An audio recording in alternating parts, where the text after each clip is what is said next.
All right.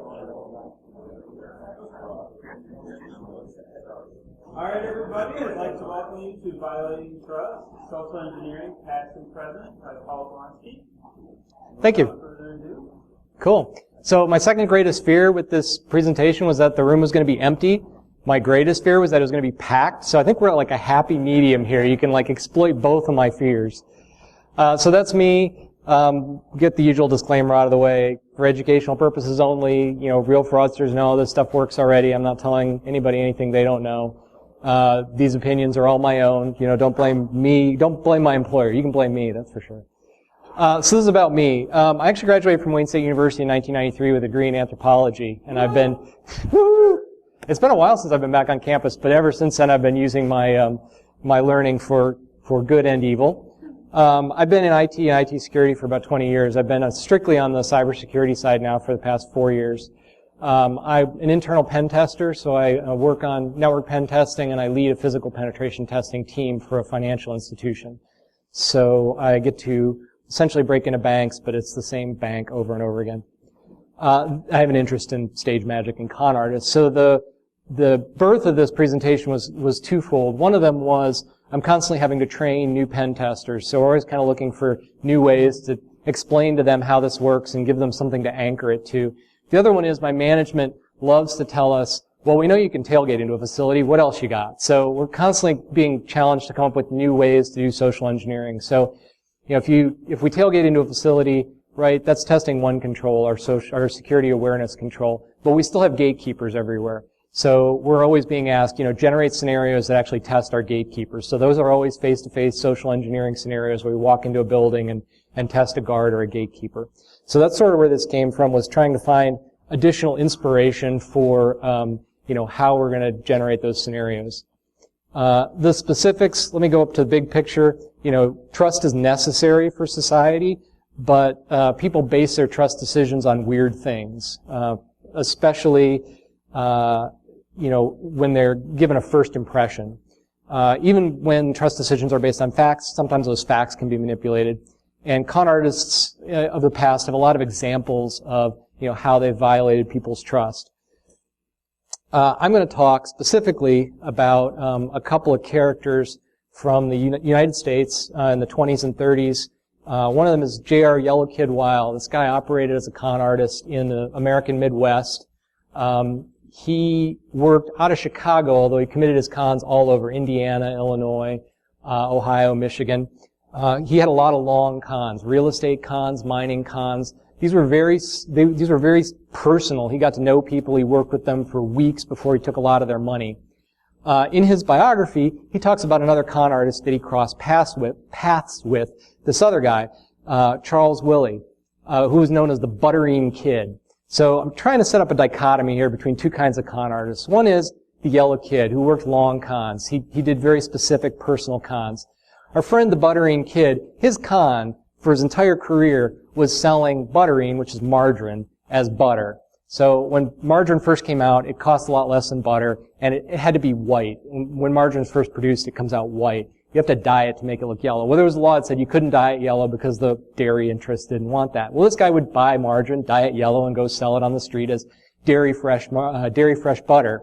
So that was his con. That's a real short con, right? You walk up to somebody's door, you go, hey, you want some fresh butter? And, you sell it for 25 cents a pound or whatever it was. The funny thing is, both of these guys spent time in federal prison. J.R. Weil probably made $8 million in his day conning people on real estate deals. The Butterine Kid went to federal prison for doctoring margarine. So, both of these guys are criminals, but they operate in very different ways. So, in our modern scenario, I want to compare these two guys to what we've got today. So we still got the Butterine Kids running around, right? These are sort of your mass spammers. From an evolutionary biology standpoint, these guys use the R strategy, right? They have lots of babies. They send out hundreds of emails, and they hope that one of those little babies, hits the mark. It survives to adulthood and makes them some money. They're going with volume. The nice thing about these guys, and I think we're very good at detecting them, is they make a lot of noise, they follow patterns. There's a footprint for what they're doing. So on the other hand, we have sort of the Yellow Kids of the world, who are much more specific, they're much more personal. These guys use targeted attacks. They do things like, spear phishing. They're very methodical. They're willing to spend time. They're going for the big score. In an evolutionary biology context, they're using the K strategy. They're going to have less babies, but they're going to hope that, they invest a lot of energy in them. That's going to pay off. Again, in the historical context, it did. J.R. Weil, the yellow kid, made lots of money, but he made it from a small number of victims as opposed to, spreading his joy across the world. So let's talk about how you establish trust so you can violate it. There's a few elements that I'm going to talk about. There's more than this. There's all kinds of psychology research out there. I'm going to hit on a few sort of key points and try to tie it to both the yellow kid and what we do today. So first we have what's called the affect heuristic, and I'll talk about that. This is the gut feeling when, you walk up to somebody and you're like, I got a good feeling about that guy. Con artists are great at this. They're generally people, right? They're a person. They're good at talking to people. They're good at, sidling up to someone in a bar and striking up a conversation. So, trying to train somebody how to do that, you have to go back to fundamentals. You're like, what are people basing this decision to trust you on? Then there's some harder things that harder facts that people will use to base trust. One is expertise. People can ask for credentials, obviously. And then there's a whole concept of, if you act trustworthy, people will think you're trustworthy. So we'll talk about each of those in turn. Let's talk about affect heuristic first. So this is a quote from the Yellow Kid's biography. He's just talking about a businessman he met. So he was in there with one of his Confederates, and they were trying to get this guy to do business with them. It was going to be business that was very much to the detriment of the businessman. So this is a very handy way of saying what everybody knows, right? Is look the part. If you're trying to talk to business people, you're going to look like business people. This is, pretty intuitive. But ironically, in this case, because, appearances and how people judge you on your appearance are frequently based on stereotypes. They're based on stupid stuff, but that's how people work. And stereotypes change over time. So the interesting and kind of ironic thing about this particular conversation he was having is this was in the interwar years, and part of his con was going around the Midwest and convincing business people that he was representing the German government, who were interested in investing in American industry. People knew there was a war coming in Europe, but that didn't mean you couldn't make money off of it. So people were willing to trust him if he looked like a businessman, and more importantly, looked like he had the cash to back that up. So, again, the affect heuristic. Nobody speaks German could be a bad guy. Affect heuristic all comes down to appearances and stereotypes. So there's a few, this first one, Wobst in 1977, this comes from my anthropology background. He wrote an article called about identifying stylistic messages. I've got it in the references. I think it's stylistic behavior and appearance. Oops, I may have to start that over. Anyway, Wobst's point was, and he studied in Yugoslavia, his point was that people have to identify others from a distance. And as you get closer to the person, the stylistic messages that they're transmitting become more and more specific. So in the Yugoslavia case, he was saying people identified at great distances by what they were wearing on their heads, because that was real easy to see from a long ways away. As he got closer and closer, they had smaller and smaller details that broke them down into smaller and smaller social groups. So in a social engineering context, what I'm saying is, think about the way you're presenting yourself both up close and from a distance. Are things like hats, outerwear, things like that can influence somebody before you ever even make contact, as they see you coming. Your gait, the way you carry yourself, are you in a hurry, are you nervous? All of those things help establish whether you're trustworthy, whether you seem like a threat. The whole point of the affect heuristic is people will make decisions about whether or not to trust you, whether or not you are a risk, based on things that are not entirely scientific. So the longer you give the target time to develop a positive impression, the better you are, the more likely you are to overcome any negative stereotypes they might have of you coming in. There's another principle here. This actually comes from deception, military deception, Magruder's principle, which is exploit preconceptions. This is just another way of saying if the person's got a stereotype, reinforce it. If you can reinforce that stereotype, feed into it. It's much easier to reinforce an existing preconception than to try to change it. And that's just a precept of deception. If you're going to deceive somebody, try to work with what they already believe and just make that erroneous belief stronger. Again, hats, shirts, outerwear, that kind of stuff. And as a concrete example, if you ever want to really raise the hackles of somebody, walk into a bank wearing a hat and sunglasses. Why? That's what bank robbers wear, right?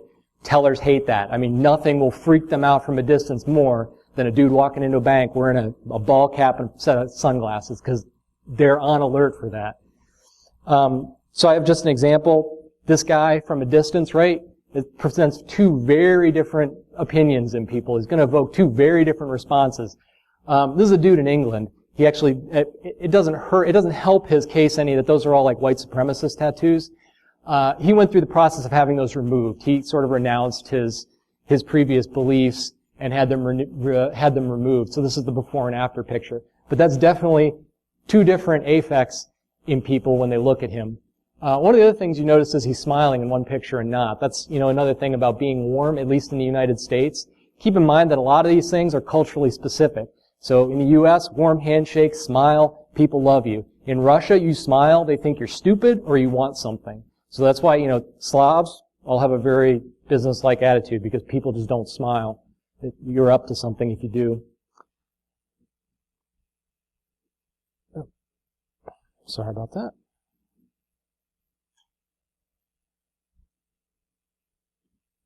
I just need a hot button that goes from current slide. So let's move on to expertise. Again, this is a quote from J.R. Wiles' biography. And I want to tell a little story that this relates to, because it exemplifies, how you can convince people you have expertise when you don't. And in his particular case, so this is our friend J.R. Weil on the left. On the right is Pope Yateman. He's a mining engineer. McClure's magazine, which was a nationwide magazine in 1914, published a series of articles called $100,000 a year men. This was guys who made lots of money doing what they did for their employer. So our friend, the yellow kid, found every copy of McClure's magazine he could get his hands on. He took it to his friend, who was kind of a shady printer, and he had him reprint the front page of that article. Just reprint the photograph, so it was a photograph of him instead of Pope Yateman. Everything else in the magazine stayed the same, rebound the magazine. And then he'd have some friends of his go to the local public library, wherever he was working, ask for the McClure's bound edition. It was a few years after it had come out, so they'd already bound him in archives. And they'd sneak it away somewhere and replace the edition of the magazine with his doctored version. Then, as he was working his scam in town, he'd subtly drop, or a Confederate would drop, that, hey, did you see that article about Pope Yateman? No, do you have a copy of it? Well, no, but I'm sure it's in your public library. They'd go to the public library, pick it up, find out, well, this guy made $100,000 a year as a mining engineer. He must know what he's talking about. And of course, he was trying to sell them worthless mining stock. The point of this is, again, this is a very targeted strategy. I mean, he put a lot of work into this, but it had a big payoff, because as soon as people saw that magazine in their hometown, and they actually had to do some work to do it. He wasn't handing them a magazine, go, here, read this. Nope, that's over in your library. You need to go do that. So you're making, it feels to them like they're doing the work, right? They're finding these things out for themselves. So how does this apply today? Well, we all have sock puppet accounts in LinkedIn, right? This is a similar process now. It doesn't require that I sneak a magazine away. I just have to generate a LinkedIn account that people trust. I can say anything I want in a LinkedIn account, right? I can even get endorsed for experience that I don't have. So I don't know anything about mining, by the way. I know less than nothing about mining. I took a geology class in high school. That's as far as it goes. So mining engineer sounded like a cool title when I was like, I'm going to create a fake, mining profile. Well, mining engineer, it sounds good. It has engineering, it has mining in it. Can't go wrong. I had no idea what they did. So this profile is an absolute mess with what I put in it. But I still managed to get some people to endorse me. How? I just endorsed them, right? I went and made a bunch of friends on LinkedIn. I endorsed them, and something I'm going to talk about later is this whole idea of reciprocity, right? I endorsed them, and they felt an obligation to do something in return. So people I targeted, and all three of these people qualify, were sort of younger professionals that were sort of just starting out. They looked like maybe they would respect authority. They'd be like, oh, this guy who says he's got a PhD from the Colorado School of Mines endorsed me. I better say something to him. So you can create expertise without really knowing what you're doing. What's funny about this, too, is all over social media, people are warning you to not fall for scam accounts, right, for sock puppet accounts. most of this advice is great for identifying our Butterine Kids, for the guys that are out there just spraying accounts, hoping one of them survives. If you're creating a targeted account, this advice is much less useful. So, one of the things people always talk about is, do a reverse image search. Well, Google reverse image search is great. It's not bulletproof. There are fairly easy ways to get around it. But the easiest way is, if I'm doing a targeted attack, I'm just going to use a real picture, which is what I did. It was an authentic picture. It was a picture of me. It's not going to show up anywhere else on Google image search. What's interesting is the quote on the right, where he's talking about going through his contacts and vetting everyone. That's a quote from somebody that's still one of my contacts on LinkedIn. So I friended him about 2 days before he posted that. He went through and vetted his accounts, and I'm still in there. So clearly, it's a process that, it's going to weed out some people. It's not obviously going to weed out the dedicated attackers. I'm tempted to pitch a paper at some point about fooling Google reverse image search, because there are ways to do it. The algorithms are not bulletproof. They're really meant for making images findable, not identifying fakes. Cool. So I'm going to talk a little bit about credentials too. Again, this is from J.R. Weil, and this is a real old con technique.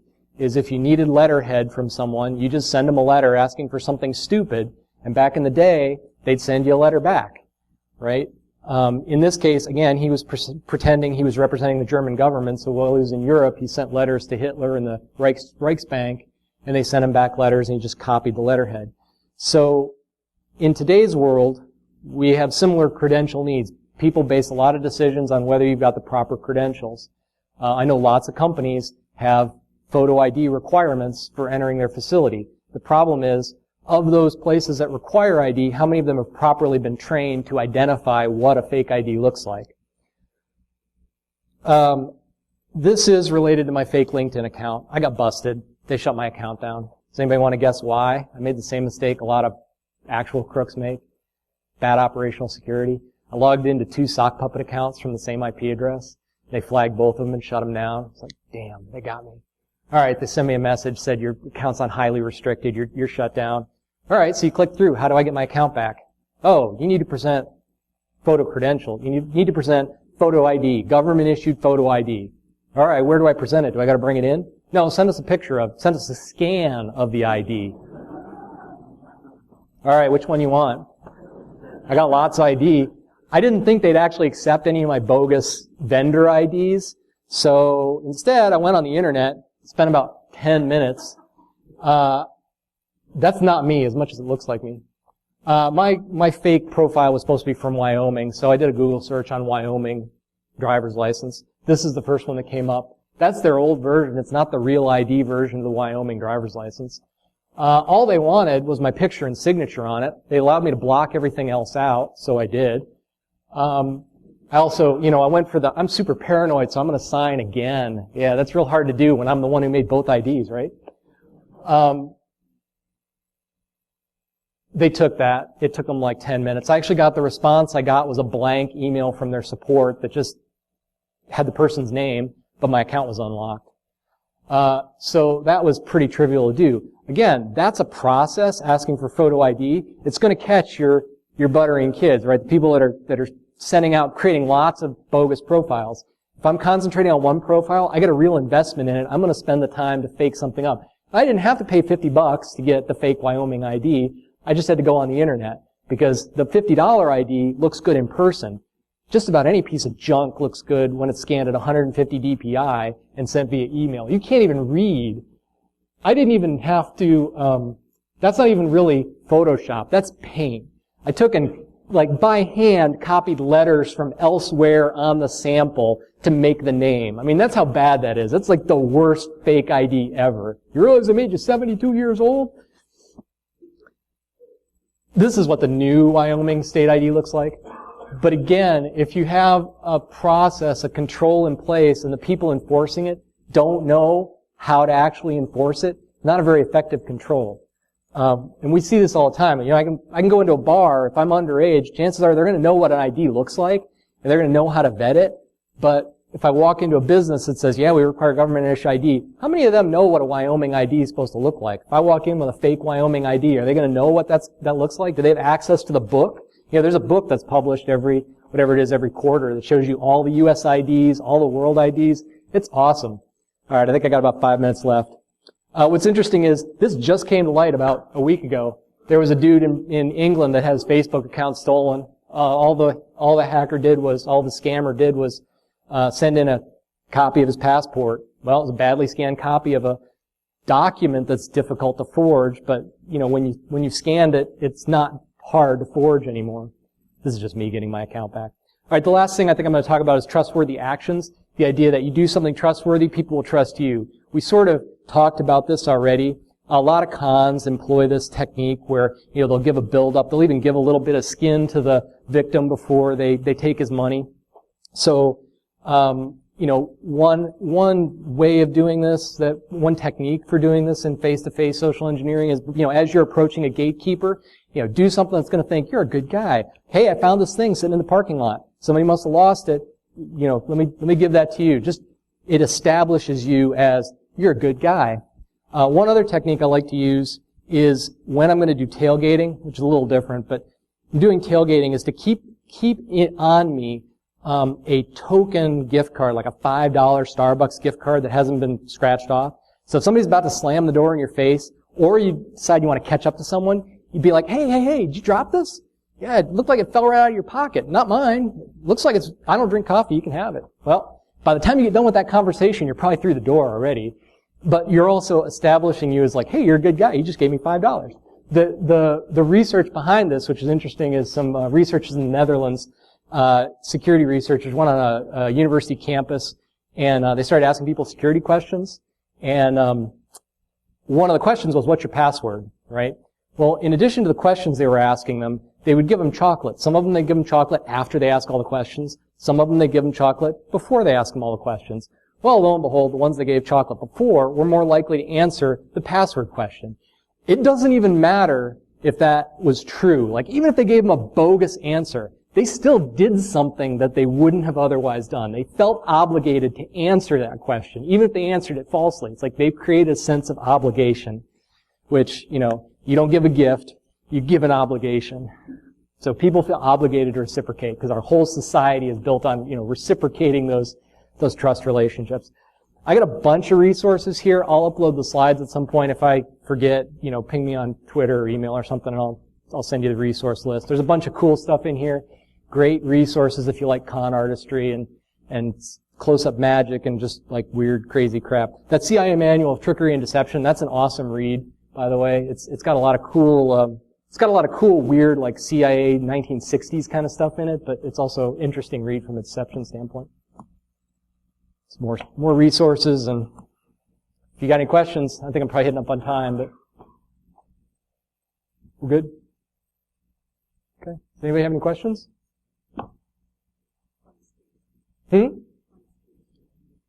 Funnest social engineering? So I tailgated into a facility one time, and I went in, just sat down in an office, started working. I had a fake badge from a company that was in the process of being merged. So I walked in, sat down, started typing. I was there for about 10 minutes, and somebody on the floor came in and was like, opened the door and then closed it again, walked out. They came back a little later, were like, sorry, but we're not sure who you are. I'm like, oh, I'm from this company. Like, I'm just here, I work for, and I gave them the name of like somebody over at the other company. I'm just doing some work here, just checking out the market, blah, blah, blah. Oh, okay, no problem. We had somebody who was going to use this room, but we'll move them somewhere else. Like, 45 minutes later, 45 minutes later, they come back. They're like, we have a better office for you. This one doesn't have, we want to move you to a better office. Like, so I moved to a better office. Then she comes back and she's like, hey, our market vice president would like to talk to you, blah, blah, blah. So I'm, walk into his office and we start chatting. And again, this is where you gotta have a little bit of knowledge about stupid stuff, because you speak in generalities, like, what, I don't know anything about this, but you start saying things like, yeah, with this merger going on, I'm just checking out the area, doing a little bit of research, trying to see where we might have some opportunities, some synergies, if there's any kind of market overlaps. And like 20 minutes later, dude's still talking to me about like what the market is like there. And like, I don't know anything about oh yeah, we have this kind of business and that kind of business. I'm like, I don't care. Just let me out of here, man. You got time for lunch? Yeah, we can go to lunch. Oh man, I'm getting free lunch out of this now too. So it's funny because once people think you belong, it's like, you belong. You can stay there as long as, you're now at home. You can come back every day that week. They'd start, making you coffee when you come in. It's just crazy. But yeah, I mean, I think my biggest pet peeve is when, people have a requirement for state-issued ID, but they don't teach people how to identify it. It's 9 times out of 10, you come in and they're like, I need your state-issued ID, which they don't even say. They're just like, do you have ID? Sometimes they'll take one of those fake, company IDs, and all they do with it is they look at it and use it to type your name into the computer. Okay, there you go. Like, huh? I promise not to use it. Anyone else have any questions? I really appreciate your, oh yeah. Oh yeah, actually, so this would be cool. I think it'd be really cool to pitch like a panel of just like epic failures in social engineering. Because we do get busted all the time, right? And some of them are hilarious. So I went into one facility, I had a fake Verizon badge, and this particular one, so I make all my badges by hand. I don't have a badge maker, I actually make them. So I like print them out on an inkjet printer, I glue them to another kind of piece of plastic, and then laminate them, and usually they're fine. Well, this one was on the back of a gift card. So it had the mag stripe on the back, the front was the picture. So I walk in, and this is a fairly high security facility. They had like the bullet-resistant glass and everything. And the guard is like, who are you? What are you doing? What do you need to do? And I'm like, I'm from Verizon. I'm a field engineer. It's like, we had an alarm on one of the T1s. I just need to check it out. He's like, all right, let me see your ID. And I actually held it up to the glass, and he's like, no, you need to pass it through. All right, here you go. He starts looking at it. He starts calling people. He's like, he's on the phone. He's like calling somebody. Yeah, no, I don't know. No, he's on a list. All right. Hangs up, calls another guy. He's turning it over, and then he's an older guy, like me. His glasses were up here. He's like, turns it over and is looking at it. He gets back on the phone. Yeah, no, he didn't know who he was either. Yeah, no, yeah, that's what I think too. He hangs up, and he's like, well, you're not on the visitor list, and I can't find anybody that knows you're coming. And this ID looks like it's on the back of a gift card. So I'm going to go ahead and deny you access. But I mean, it's great. Those are great. And when people bust us, we always try to reward them. Like, you send them a kudos where you're like, all right, awesome job. You guys did your job. When we get caught, it's awesome. The other spectacular failure is trying an accent. Like one time I thought it would be funny. I was with a new guy, and I'm like, all right, let me do the talking. And we get to the first guard, and he's like, can I help you? I'm like, yes, we need to go up to 3rd floor. It's like, what? 3rd floor, we need to go 3rd floor. We're doing environmental audit. He's like, oh, okay. And the guard's like, okay, whatever, let you up. The problem was it was a really small facility, so we got upstairs, and we're like, get out of the elevator, and it's a whole room full of people, and they're all looking at us.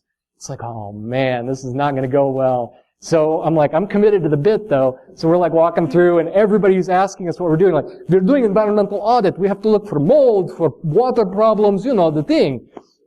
We're going through, I must have told that story like 7 or 8 times. We got to like the end of this row of cubes, and like marching towards us from the other hallway was the facilities manager for that building. He was like, he was going to bust us, and he did. I mean, he dragged us down to his office. He made us go through the story again. It was like, yeah, we got busted. So that happens. I think that'd make an awesome panel, though, like spectacular social engineering fails. So that's the stuff that's like, it's great. Like, yeah, we tried that. That didn't work. Anything else? All right. Awesome, man. Thank you.